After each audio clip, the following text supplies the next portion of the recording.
serunya lagi, mungkin ini hal yang mungkin belum pernah dialami orang-orang ya, Iya. properti. Kliennya itu sampai bawa pisau untuk, ya maksudnya Kliennya itu maksudnya orang nggak mau keluar ini. ya nggak mau keluar. Dia bawa pisau ngancam saya. Kalau sampai saya lapor polisi, dia mau tusuk saya. Sungguhan dia itu duduk di bawah kaki saya loh. Maksudnya meminta ampun. Minta ampun.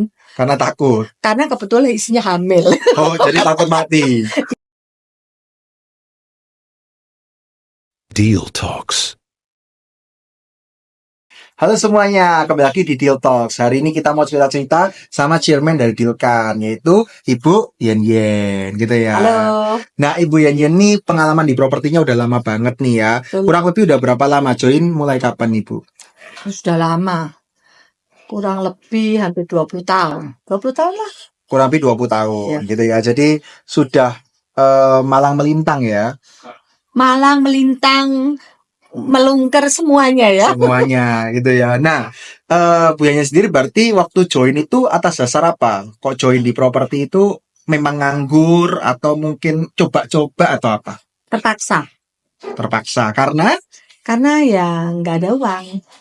Oke. Jadi saya ini join di properti sebetulnya karena saya terpaksa, saya nggak ada kerjaan. Oke. Jadi saya melihat orang-orang kok di properti itu kok enak ya, dapat duitnya. Ya akhirnya saya pun dapat pinjaman uang untuk saya join di properti. Oke, jadi join di properti itu joinnya aja itu pinjem ya? Ya, hutang. Hutang. Sampai sekarang pun saya masih ingat berapa nilainya. Oke, berarti kalau yang sekarang kalau ada anak muda nggak berani modal untuk bekerja itu pasti nggak bisa berhasil ya? Nggak bisa. Nggak bisa ya? Semua pekerjaan itu harus ada bayar harga ya. Harus bayar harga, gitu ya. Nah, biasanya sendiri, waktu closingan yang paling diinget lah, kan closingnya banyak nih. Closingan yang paling diinget atau yang paling membekas yang Bu Yen Yen inget itu apa? Yang sampai banyak sih sebetulnya. Satu aja ya saya sebutkan. Saya pernah closing jual beli dan kebetulan sejujurnya saya dipercaya sama vendor. Oke. Tapi kebetulan klien saya ini ya mohon maaf tanda kutip mokong. Oke. Ya, dia tidak mau keluar dari tempat. Dari Oke. properti yang dia mau beli. Dengan alasan saudaranya sakit gagal ginjal. Jadi maksudnya orangnya ini mau jual, terus dia nggak mau keluar. Dia mau jual, vendor saya mau jual, saya juga punya klien mau beli. Dan kebetulan kliennya ini yang nakal. Maksudnya masuk sana? Sudah pakai tempat itu. Oke, belum bayar. Dia belum bayar. Dia bayar tapi waktu itu masih sewa bulanan. Oke. Karena mau tes, coba. Nyaman atau enggak? Ya, betul. Terus habis nyoba itu ternyata tidak mau keluar. Tidak mau keluar. Karena? Dan kebetulan klien pemiliknya ini ada di luar kota. Oke. Dengan alasan dia masih belum ada uang, belum terima uang, saudaranya masuk rumah sakit gagal ginjal. Oke. Nah, singkat cerita karena saya punya tanggung jawab ke vendor saya, ya akhirnya saya ya ambil tindakan lebih keras. Oke. Saya akan laporkan ke polisi kalau dia tidak mau keluar, ya kan? Dan serunya lagi, mungkin ini hal yang mungkin belum pernah dialami orang-orang ya, properti. Kliennya itu sampai bawa pisau untuk, ya maksudnya. Kliennya itu maksudnya orang nggak mau keluar ini. Ya nggak mau keluar. Dia bawa pisau ngancam saya. Kalau sampai saya lapor polisi, dia mau tusuk saya. Oke, mau dibunuh ya. Jadi itu closingan nggak besar atau kecil? Nggak besar. Kurang lebih 400 juta. 400 juta tapi pertaruhannya nyawa ya. Betul. Nyawa ya. Akhirnya singkat cerita endingnya gimana? Endingnya karena saya, mohon maaf karena saya single parent dan saya ini kepepet ya. Kebetulan sudah dipercaya orang, saya ini kan antara bingung, takut, ya jadi satu lah ya. Oke. Akhirnya ya singkat cerita dia bawa pisaunya kan kecil. Di situ kebetulan di meja di dapur ada pisau lebih besar. Saya mau ambilnya yang lebih besar. Oke. Ya ini nekat-nekatan ya. Saya bilang kamu punya uang. Jadi dia itu orang punya tambak udang. Harusnya berarti punya uang ya orang. Punya uang pasti. Oke. Dia memang sengaja mau nipu karena kita perempuan. Oke. ya kan? Akhirnya saya bilang, kamu yang menikmati atau saya yang mati? Oke, Seperti berarti itu. mau ini ya, fight itu ya. Fight, Fight. fight. Oke. Karena saya pikir saya sudah nggak punya apa-apa, saudara saya. Saya juga nggak punya uang, ya sudah kepepet, ya kenapa enggak fight aja, sudah. Berarti itu film-film samurai itu terjadi di hari itu ya. Betul. Heeh. Terus akhirnya ya apa? Perang pedang-pedangan Oh, gitu. nggak sampai gitu. Enggak sampai gitu. Sungguhan dia itu duduk di bawah kaki saya loh, Masih meminta ampun. minta ampun. Karena takut. Karena kebetulan isinya hamil. Oh, jadi takut mati. Dia mungkin takut nggak bisa lihat anaknya. Oke, akhirnya orangnya mau keluar atau Akhirnya dibeli. keluar. Oh, nggak jadi dibeli. Saya nggak jual ke dia, saya akhirnya jual langsung ke orang lain. Oke, jadi benar-benar itu cerita bisa mengancam nyawa Ya. untuk 400 juta aja closingannya, tapi Itu bisa. awal-awal saya di properti belum lama. Nah, kenapa Obi Janjing kok berani? Kan biasanya kan agen-agen tuh kayak ada masalah gitu kabur. Ya kan, maksudnya langsung, waduh, itu bukan urusan saya, kok saya mau dibunuh, langsung nggak tanggung jawab. Kenapa Obi Janjing kok berani? Karena sejujurnya kan saya ini kerja dari bawah ya. Terus saya dipercaya, kalau ya sudah Bapak aja Pak Rio. Kalau Pak Rio dipercaya orang, kira-kira dikasih kunci loh. Orangnya Oke. saya belum pernah ketemu orangnya loh. Oke. Dikasih kunci, dititipkan di security, kunci saya bawa. Terus orangnya di luar kota di mana? Ya saya tahu kotanya, tapi di rumahnya di mana saya nggak tahu. Terus dikasih tanggung jawab seperti itu, kira-kira gimana? Terus dia tanya saya berhari-hari, telepon saya Gimana terus. gitu? Gimana? Kok nggak ada kabarnya? Kembalikan kunci saja. Nah, kira-kira Bapak Rio gimana? Kalau gitu. Iya, harusnya sih kalau saya juga tanggung jawab. Cuma kan rata-rata banyak agent yang malah kabur. Ya, menurut saya pekerjaan saya ini perlu tanggung jawab ya. Oke, karena hasilnya juga besar ya. Sangat besar. Oke, nah Bu Yenyen mau tanya lagi nih. Dulu dengar-dengar berarti dulu awal mulainya itu dari nggak punya uang atau dari minus atau dari gimana? Minus Minus ya. Ya, Berarti utang ratusan juta. ratusan juta. Itu berapa 20 tahun yang lalu ratusan juta itu M ya. Besar. Mm-mm. Gitu ya. Nah, itu akhirnya lunas semua dari dipinjemi orang, dari apa atau dari properti aja? Dari properti, saya nyicil. Oke, sekarang lunas. Lunas, sisa 10 juta di sama yang dikasihkan, ya sudah enggak usah seperti itu. Oke, loh. berarti intinya lunas ya. Lunas, saya tidak ada utang di luar. Oke, sama sekali nggak utang ya. Sama sekali. Oke, padahal itu dulu utang itu atas dasar Bu Yenyen sendiri yang utang atau Bukan. karena apa? Mantan. Oh, karena mantan suami yang Ya. utang, yang bayar Bu Yenyen. Ya, saya pun waktu itu nikah ya pasti ya ada pakai juga ya. Oke. Ya, intinya seperti itu. Akhirnya dilunasi semua ya. Dan Lunas. itu semua dari properti. Dari properti Berarti semua. properti bisa membuat utang-utang lunas, utang-utang kita itu bisa lunas ya. Lunas. Oke. Nah, untuk ini Bu Yenyen kan terkenal banyak jualannya gitu ya. Nah, Bu Yenyen dari setidaknya selama di properti itu kira-kira per sebulan tuh paling banyak jual berapa dalam sebulan? Sebulan Jual ya, jual sewa, transaksi lah. saya pernah transaksi apartemen, waktu ada apartemen berdiri sekali saya jual itu 28 unit. Oke, dalam satu bulan itu.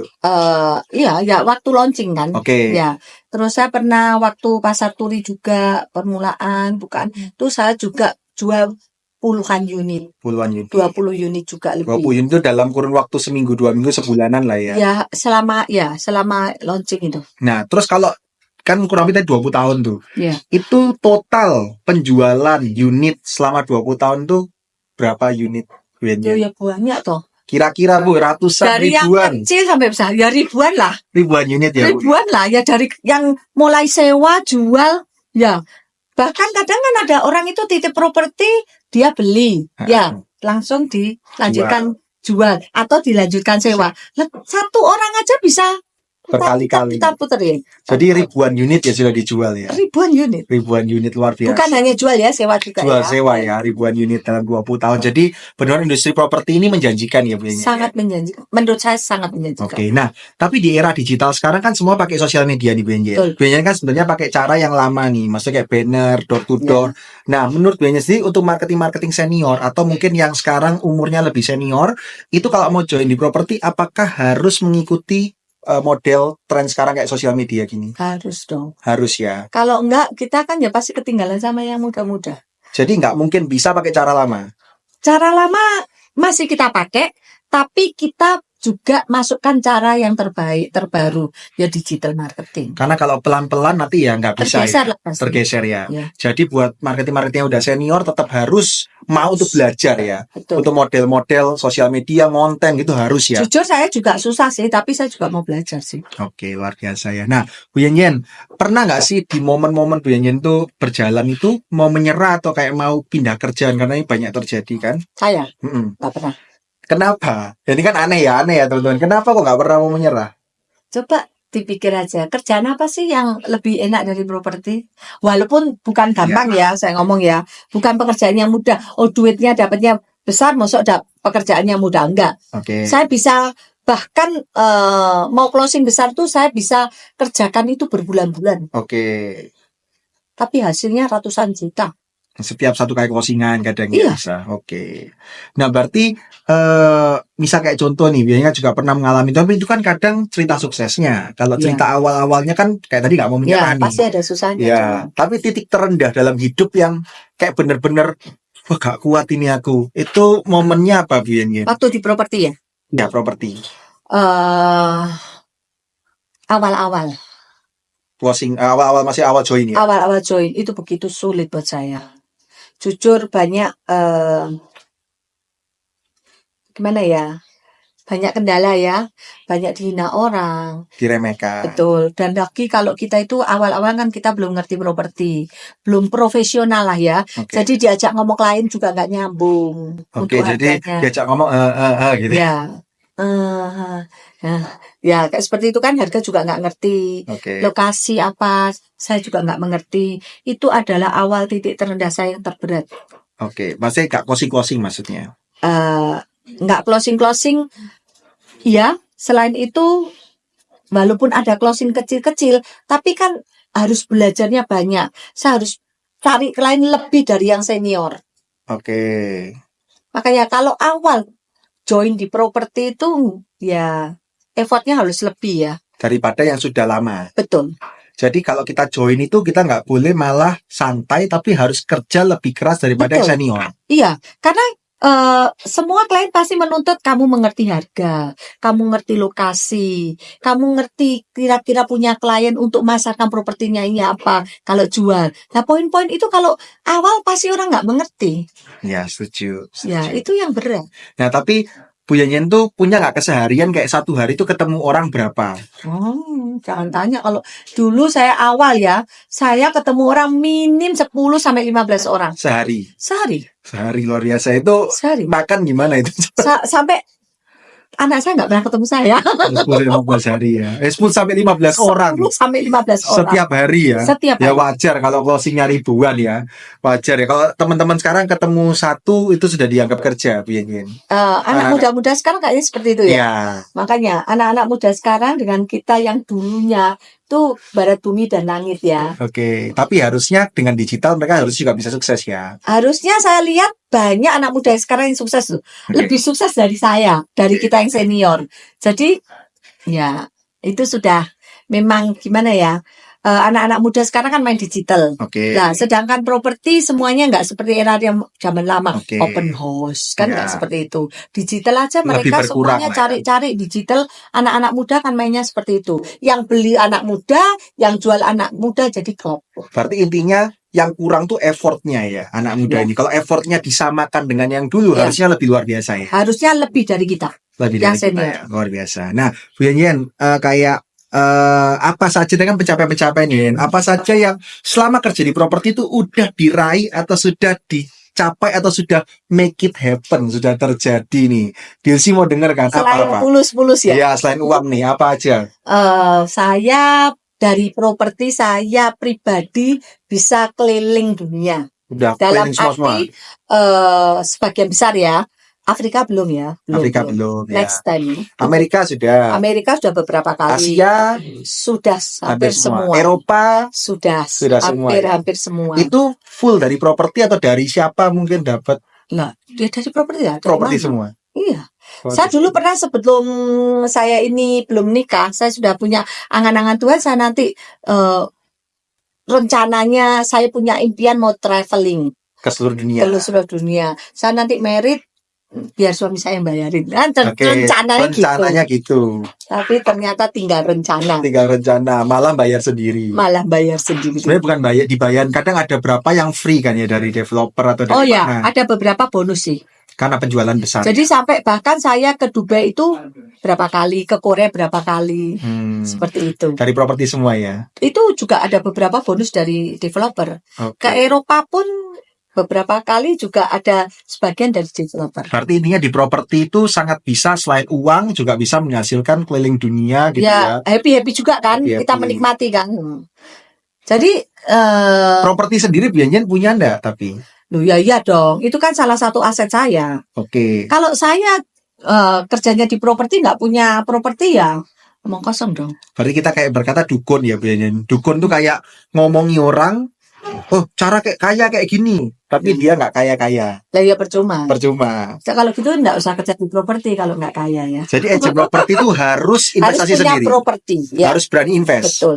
Jadi jangan kerja di properti kalau tidak berani investasi sendiri. Gitu. Ya maksudnya kalau saya investasi jual beli, ya sesuai kemampuan aja. Kalau uang kita dulu masih kecil ya, masih sedikit ya rumah yang apartemen kayak rumah kayak waktu launching saya berani beli loh berapa biji. Oke. Tapi saya berani. Tapi kok yakin bisa bayar kan properti ini kan nggak kayak bulanan penghasilannya. Iya. Kan kayak kadang bisa banyak kadang bisa dikit. Nah kalau orang kerja ada gaji kan berani nyicil biasanya. Nah kalau agent properti kan nggak pasti. Nah kenapa kok punyanya sendiri berani ngambil? Kalau saya rasa ya kalau cicil Anda pasti nggak berani loh. Pasti cuma nyicil satu. Maksudnya saya? Iya. Ya kan, kalau kerjanya maksudnya kalau kita kerja gajian. Nah, nyicil rumah pasti cuma satu. Iya. Nah, kalau di properti, saya nyicilnya bisa lebih dari satu, bisa banyak. Kok berani tapi biayanya? Karena penghasilannya nggak terbatas. Loh, penghasilan saya nggak terbatas, tergantung pekerjaan saya. Saya mau bekerja nggak? Kalau saya nganggur-nganggur ya pasti nggak dapat. Karena kalau kayak gaji tetap kan setiap bulan ada seperti itu. Ya itu cuma segitu kan. Tapi spend cuma segitu. Di properti itu tergantung kita. Kamu mau gaji 10, 20, 100 juta, 200, 1 M, semua tergantung kamu sendiri. Bisa. Bahkan saya waktu traveling ke luar negeri saya juga masih jualan. Iya, luar biasa. Jadi intinya tips itu kalau kita kerja itu harus menghidupi pekerjaan kita ya Benjen ya. Satu, bukan hanya menghidupi, kita harus enjoy ya. Kita harus nikmati ya. Kita bekerja ini harus ada fun-nya gitu loh. Oke. Jadi nggak ada nggak boleh pressure, tertekan. Nah, betul. Karena tertekan malah nggak hasil. Gitu. Nggak hasil. Oke, jadi kerja itu harus relax dan fun gitu ya. Kelihatan kan fun? Dari bentuk tubuh saya aja sudah kelihatan fun. Iya, fun. Tapi memang orangnya juga fun banget gitu ya. Nah, Bu Yen tadi kan juga ngomong single parent nih. Nah, menurut Bu Yen single parent kan sering dipandang sebelah mata. Betul. Gitu ya. Nah, apalagi perempuan gitu ya. Nah, untuk single parent yang mungkin di luar sana yang mungkin pengen menggeluti properti atau mungkin perempuan single, menurut Bu Yen pesannya Bu Yen apa sih untuk mereka untuk bisa sukses di properti? Satu, percaya diri. Oke, percaya diri. Kedua, semangat ya. Rajin dan harus lebih dari yang lain. Oke. Bukan karena single, jadi harus lebih dari yang double ya. Oke. Ya. Yang juga jangan lupa ya sedikit kurang enak ya didengar. Nggak tahu malu. Oke. Ya, maksudnya kita nggak tahu malu itu dalam arti konotasi yang positif loh ya. Karena pasti ini pekerjaan apapun ya. Kalau kita sudah gini disuruh bagi brosur malu. Ya, disuruh ketok-ketok gengsi ya sudah nggak bisa. Oke, jadi harus nggak punya malu, percaya diri, konsisten ya, lebih dari yang lain konsistennya, rajinnya dan kerja keras. Ya itu, rajin gitu, konsisten tuh lebih dari yang lain. Oke, luar biasa Benjen. Ini pertanyaan terakhir, insight-nya luar biasa banget, daging semua ya. Nah, ini apa titik balik yang bisa mengubah Benjen dari orang yang nggak bisa, orang yang banyak utang, tiba-tiba bounce back menjadi orang yang sukses dan punya mindset positif dan punya kerja keras seperti ini? Titik baliknya apa Benjen supaya yang lain juga ada? Saya sudah pernah merasakan titik terendah, bahkan untuk hidup aja saya males. Oke. Ya karena biasa orang melarat itu kan gitu ya, selalu dihina orang, ya selalu direndahkan. Jadi titik balik saya pada saat saya melihat orang itu, mohon maaf ya, saya punya satu orang waktu itu hujan deras ya. Saya naik motor. Waktu itu saya benar-benar naik motor. Dan orang itu bisa lewat di depan saya. padahal orang cukup dekat dan dia naik mobil dan saya dilalui dengan diciprati air ya. Jujur ya, Ya sedih diciprati. juga ya. Ya, saya merasa Iya. dia aja bisa naik mobil. Dia aja bisa loh. Bisa. Walaupun dia ya saya enggak mau ngomong yang banyak ya. Intinya dia bisa enak. Ya. Padahal harusnya saya juga bisa seperti itu. Oke. Ya, dari situ saya merasa kalau orang bisa hidup enak, kita pun pasti bisa. Semua itu tergantung diri kita sendiri. Jadi kalau orang Mau lain nggak? bisa, kita juga pasti bisa. Betul. Betul ya Benyen ya. Betul. Nah itu Dilsi. Jadi buat kalian Dan yang lupa. boleh apa? Satu lagi. Karena ada Tuhan di hidup saya. Oh iya. Jadi saya diingatkan sama Tuhan. Boleh. Kita tidak boleh dendam sama orang. Kita boleh iri dengan keberhasilan orang. Tapi dengan cara yang benar. Positif. Betul. Gitu ya. Jadi dilawannya dengan kerja keras dan semangat. Bukan dengan Ya. malah bersungut-sungut atau menjahati orang. Jadi intinya kalau sekarang dia naik mobil, misalnya nyiprati saya juga bisa loh. Ciprat-cipratan ya. Ciprat-cipratan. Oke, gitu ya Dilsi. Jadi Dilsi ini podcast yang luar biasa. Jadi aku berharap di Deal Talks berikutnya mungkin kalian bisa ada insight selanjutnya. Dan mungkin bagi kalian-kalian yang pengen belajar properti atau mungkin merasa down dalam hidup dan sampai nggak bisa makan, sampai susah punya utang, properti jawabannya. Dan kalau Bu Yenyen bisa, kalian juga pasti bisa. Oke, bye-bye Dilsi.